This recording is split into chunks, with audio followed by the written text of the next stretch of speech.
हे सगळं समजून घेताना माझा जरा गोंधळ होतो। आम्हाला तुमच्यासारखं गोलगोल नाही बोलताय। याआधी आपण अनेक वेळा भेटलो, भांडलो। खरं तर आम्ही तुमच्याशी भांडत होतो आणि तुम्ही फक्त ऐकत होता, पण तेव्हा त्याला त्यावेळेची परिस्थिती जास्त कारणीभूत होती।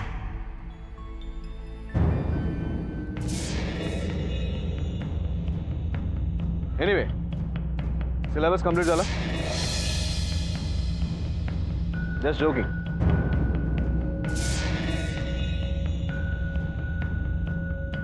मला निघायला हवं।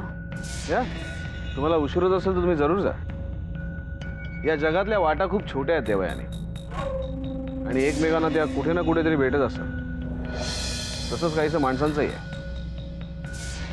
आता यापुढे आपण कुठल्या वळणावर एकत्र भेटू माहित नाही। बाय।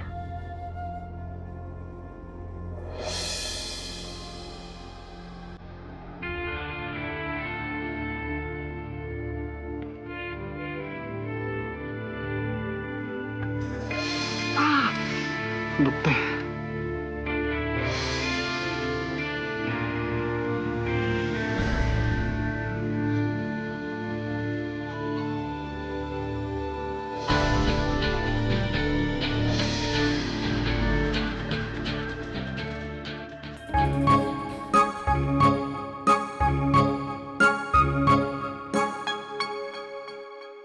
चल चहा घे चल।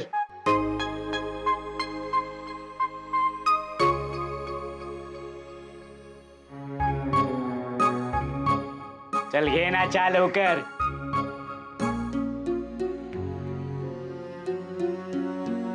ढोस ना। मोऱ्या काय केलंस तू? मूर्ख। ए मी काय केलं नाही, तुझंच लक्ष नव्हतं। हो, मुद्दाम सांडलायस तुझ्या।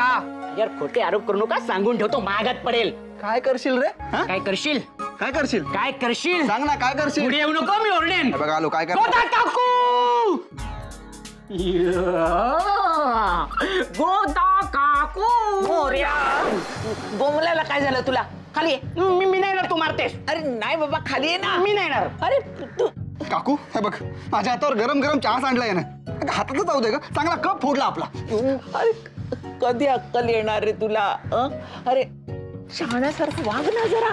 हा राज बघ। अरे त्याच्याचकडे बघतोय मी, आणि यापुढे सुद्धा बघणार आहे। पण तुझे एकदा डोळे तपासून घ्यायला पाहिजेत, कारण तुला फक्त माझ्याच वाईट गोष्टी दिसतात ना। काय काय म्हणायचंय काय तुला? तू शहाणा आहेस? आहेच। ओ खरंच खरंच तू खरंच शहाणा आहेस। नाही असं कर ना, चक्कीवर जाणी दळण घेऊन ये। स्टॅच्यू। आजच्या दिवस राज शहाणा आहे, मी नाही। ओके?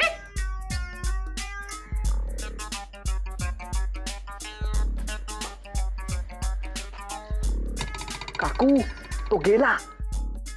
हा नेहमी मला असाच फसवतो। काकू, तू समजतेस तेवढा हा मोरोबा वेडा नाहीये। खूप शहाणा आहे। वेळ आली ना की सगळं सांगेन तुला। बरं जाऊ दे, तुला चक्कीत जायचं ना, मी जातो। चल चल चल चल, अगं मी जातो शहाणू बाळ। चल चल चल चल चल चल। आम्हा सर्वांना तुम्हाला भेटावंसं वाटलं म्हणून आलो। काय केंकरे सर? हो, आता रणवीर राजेश शिर्केला भेटल्यानंतर आपली भेट घ्यायलाच हवी असं म्हणत होत्या पत्कीबाई। असं का? बर, मग काय म्हणतायत रणवीर राजेश शिर्के? तुमच्याबद्दल, शाळेबद्दल राजेश शिर्के खूप भरभरून बोलत होते सर। तुम्हाला कल्पना नसेल डीबी सर, पण आजही तुमच्याबद्दल त्यांच्या मनात प्रचंड आदर आहे। नक्की आदरच वाटतो की माझ्या मानसिक वार्धक्याबद्दल काळजी वाटते? तुमच्यावरच्या विश्वासामुळेच आजपर्यंत त्यांनी शाळेमध्ये कधीही लक्ष घातलं नाही, असं मात्र रणवीर राजेश शिर्के म्हणाले। राजेश शिर्केंबरोबर बरीच चर्चा झालेली दिसते। माझ्याबद्दल त्यांना आदर आहे असं ते म्हणतात, पण मला मानसिक वार्धक्य आलंय असंही तेच म्हणाले होते, आठवतंय ना? तुमचं बोलणं बरोबर आहे, पण अरे एखादा माणूस स्वतःच्या संस्थेसाठी 5 कोटी रुपयाची देणगी जाहीर करतो, तर त्याचा मोठेपणा मान्य करायचं सोडून स्वतःचा मोठेपणा कमी होऊ नये म्हणून त्याच्यावर गलिच्छ आरोप करायचं, हे बरोबर आहे? तुम्हाला माझ्याबद्दल काय म्हणायचं आहे ते माझ्या हळूहळू लक्षात येतंय किरकिरे. बरं झालं तुमच्या तरी लक्षात आलं. आम्ही तर यांना सांगून सांगून कंटाळलो. अहो स्वतःला मिळालेला 5 लाखाचा चेक नाकारला. नाही, माणूस एकदा चुकतो, पण आता 5 कोटी नाकारणं म्हणजे काय? अहो त्या 5 कोटी रुपयांमध्ये कितीतरी मुलांचं आयुष्य उभं राहिलं असतं. अहो आता माझ्याच मुलीचं बघा ना, एवढं सगळं होऊनही त्यांनी माझ्या मुलीला मेन मॉडेल म्हणून सिलेक्ट केले, तेही 21 लाखाचं कॉन्ट्रॅक्ट करून. अहो आजकालच्या जगात एवढं कुणी कुणासाठी करतं का? आता तुम्ही आलाच आहात तर जरा ह्यांना समजवा. मी काय म्हणते बाबा, तुम्हीच थोडं यांचं ऐका ना, म्हणजे उगाच घरामध्ये वाद नको ना. मला वाटतं आम्हाला आता निघायलाच हवं. जाता जाता एक आठवण करून देतो सर. तुम्ही आजपर्यंत म्हणत आलात की ही संस्था उभारण्यात, ही शाळा उभारण्यात आमचाही फार मोठा सहभाग आहे. तेव्हा आता आम्हाला एवढंच वाटतं, यापुढे संस्थेच्या संबंधित कोणतेही निर्णय घेताना आम्हाला जरूर विश्वासात घेतलं जावं.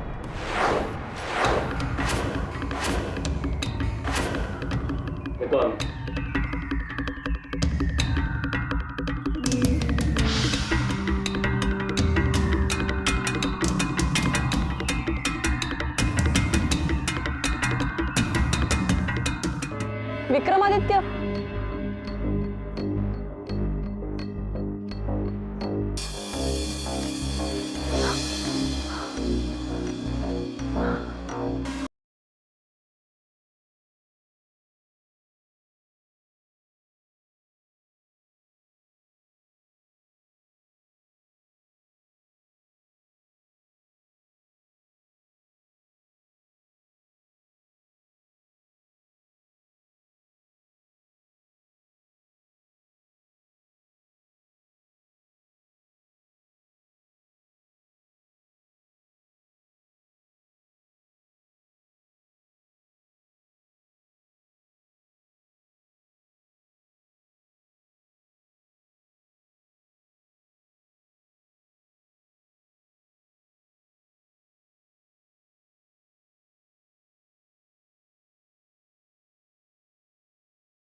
वाव!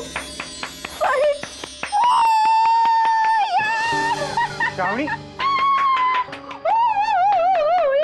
श्रावू, काय? बाबा माझा एक हात चूज करा ना. काय वेळे पण आहे श्रावणी. बाबा करा ना. I am so happy. माझं तर स्वप्न खरं होणार बाबा. तुम्हाला माहितीये मी स्वप्नात काय बघितलं ते? तू सांगितल्याशिवाय मला कसं कळणार आहे? बाबा मला विक्रमादित्यने प्रपोज केलं. त्याने असं माझा हात हातात घेतला आणि अलगद बोटात रिंग घातली. माय गॉड, अमेझिंग. बाबा तुम्ही मला खूप लवकर उठवलं. मला स्वप्न अजून बघायचं होतं. श्रावणी, अजूनही वेळ गेलेली नाहीये. जागी हो आणि असली स्वप्न बघणं सोडून दे, खास करून त्या विक्रमादित्याचं. वाटलंच मला. श्रावणी, आईसारखं बोलू नकोस. आई करेक्ट बोलते. तुमची स्वप्न नेहमी दारिद्र्य रेषेच्या खालचीच असतात. श्रावणी, तू काय बोलतेस कळतंय का तुला? मला कळतंय, पण तुम्हाला अजूनही कळत नाहीये. राजे शिर्केंची लीड मॉडेल आहे मी. अशी स्वप्न बघायचा हक्क फक्त मला आहे. श्रावणी, माणसानं आकाशात उडण्याची स्वप्न जरूर बघावीत, पण त्यानंतर आपल्याला जमिनीवरच उतरायचं ह्याचंही भान ठेवावं.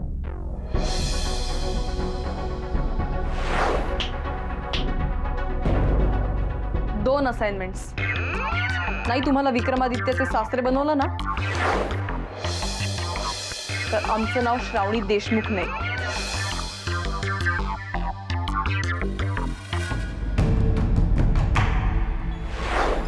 अहो अभिलाषा, मला 700 रुपयाचा हिशोब.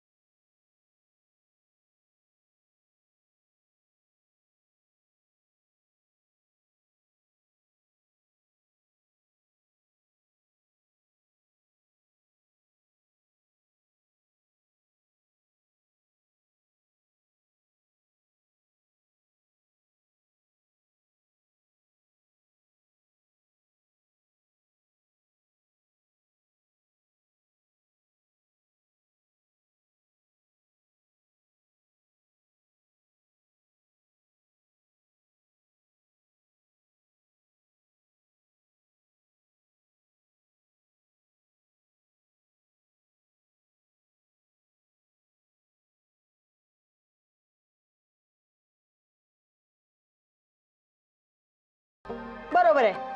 तुम्हाला लाखांची आकडेवारी करायची सवय नसेल ना. मी मोजून दाखवते. एकम, दशम, शतम, सहस्त्र, दशसहस्त्र, लक्ष. लक्ष म्हणजे लाख. 5 लाख. 5 लाखाचा चेक आहे. आहात कुठे? श्रावणी देशमुख? कोणी दिला चेक? कुणी दिला? अहो खाली सही बघा ना, कशी झोकदार सही आहे. विक्रमादित्य राज शिर्के. विक्रमादित्य? हा, मी शूटिंगला गेलो होतो ना, त्याच दिवशी मिळाला चेक. विक्रमादित्य राज शिर्के. दिवसभर तो आमच्या बरोबर होता. श्रावणीला तर अगदी फुलासारखं जपत होता हो. आणि श्रावणीची मम्मी म्हणून माझाही काही रुबाब कमी नव्हता सेटवर. रात्री शूटिंग संपल्यानंतर सुद्धा विक्रमादित्य राज शिर्के स्वतःच्या गाडीतनं इथपर्यंत आम्हाला सोडायला आला होता. पण रोज रोज त्याच्या गाडीतनं येणं म्हणजे बरं दिसत नाही हो. म्हणजे आपलं काही स्टेटस आहे की नाही. मी तर ठरवलंय उद्या गाडी बुक करायची. गाडी? तू गाडी घ्यायचं ठरवतेस? ओरडू नका हो. तुमच्या पैशातनं घेत नाहीये गाडी. विक्रमादित्यने आम्हाला घरी बोलवले भेटायला, तेव्हा आम्ही काय ऑटो रिक्षातनं जाणार का? तुमच्याशी का बोलतेय मी? उद्या शॉपिंगला जायचंय. आता मोठ्या लोकांमध्ये उठणं बसणं होणार म्हटल्यावर खर्च होणारच. तुम्हाला काय कळणार म्हणा. तुम्ही बसा चिल्लर मोजत. एकम, दशम, शतम, सहस्त्र, दशसहस्त्र, लक्ष.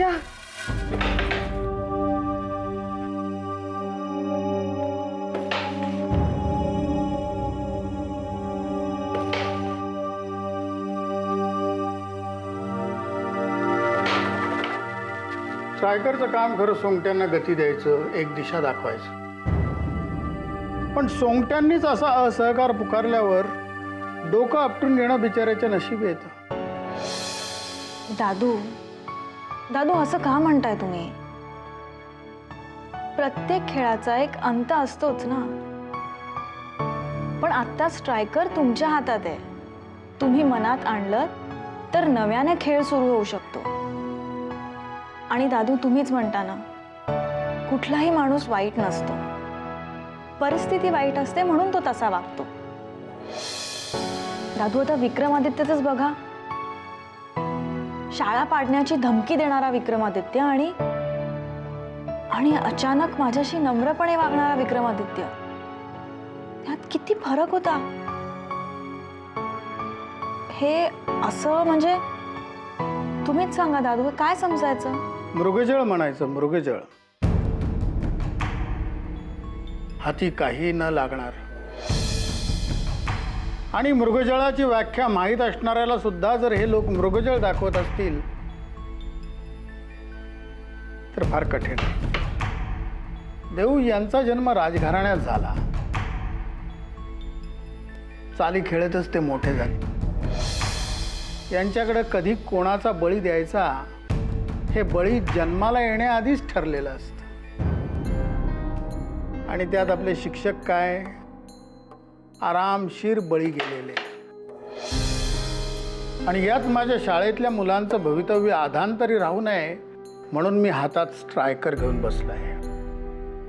पण दादू, ह्या सगळ्यांना तुम्ही एकटे कसे सामोरे जाणार? घाबरू नकोस, माझ्याकडे क्वीन कव्हर आहे. आणि ज्याच्याकडे क्वीन कव्हर असतो तो हमखास विजयी असतो.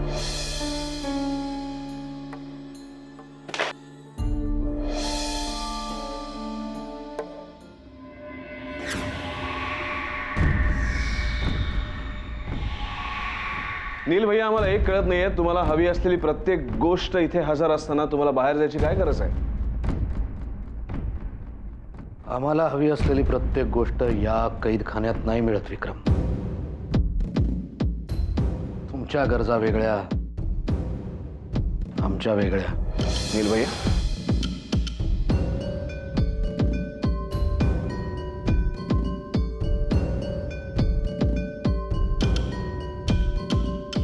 तुम्हाला हवी असलेली प्रत्येक गोष्ट इथे हजर करण्यास आम्ही समर्थ आहोत.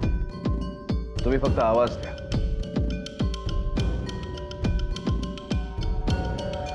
माय गॉड, वा, माझं फार मोठं काम केलंस विक्रम. थँक्स.